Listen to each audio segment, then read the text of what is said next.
Over the course of the last several years, IT leaders have become aware of the increasing importance of experience management. And often, when measuring the success of their service strategy, traditional service level agreements, or SLAs, fall tragically short. In this video, we'll talk about XLAs, or experience level agreements, and why they're quickly gaining ground in the world of service management. First off, what's wrong with SLAs? Well, there's nothing really wrong with them. They just don't tell the full story. For years, service level agreements were the main reference point to determine whether the service provider is meeting the client's expectations. The problem is that the metrics used by SLAs, such as transaction success rate or service availability, make sense to a service manager, but for a customer, they fall short.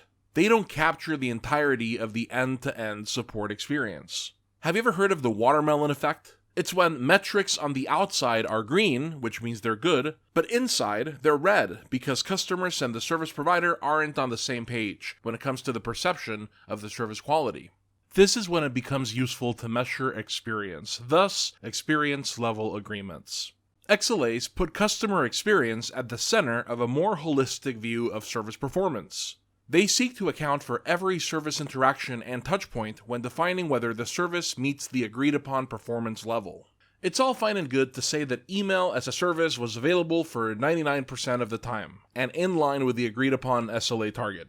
But what about the 30 minutes of downtime during the critical period for the finance department at the end of the month? Or the few hours when the performance was sluggish and nearly unusable? Uptime as a percentage just isn't enough, which is where the value of XLAs comes in.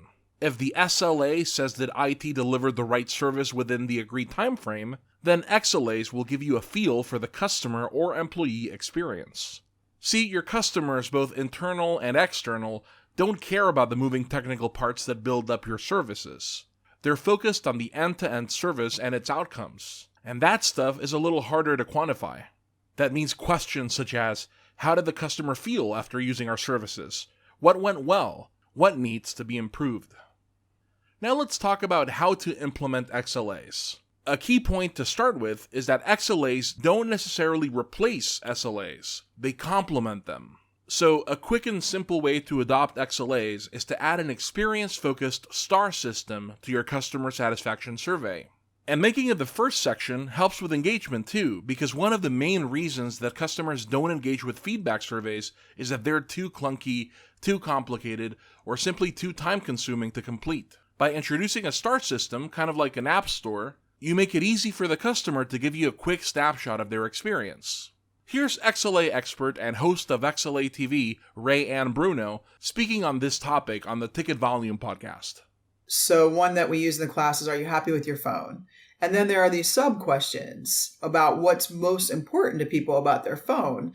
And it might be, is your battery lasting a long time? Can you get your email on your phone? Whatever you learn is most important to people and impacting their overall sentiment is going to be in your XLA. And then you still have your operational metrics, but one big piece to that is it now elevates, like you can have all these silos and you can have all these efficiency metrics within. However, now let's elevate it to a higher level and let's all know how we're actually impacting that end-to-end experience. And that's where the XLAs come in and give you visibility to that. So are XLAs a foolproof solution that will give you all the information you need? No, not by a long shot. In fact, there are some challenges in XLAs.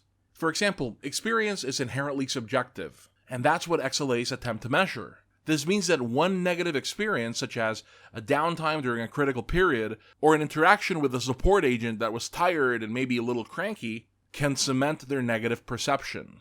Not only that, but some users just don't like giving feedback, so data will inevitably skew in favor of people who have a negative thing to say. But by investing in strong business relationship capabilities that promote the process of receiving feedback and clarify the customer journey, service providers can overcome these challenges. At the end of the day, you're looking to create value by fulfilling a positive outcome for your customers, internal and external. A more holistic XLA approach is a good way to do that. We hope we've given you some useful information on this topic. Do you have thoughts of your own on XLAs? Do you prefer the tried and true SLAs? Let us know in the comments. And please like the video and subscribe to InvGate Academy for more videos on the ins and outs of service management.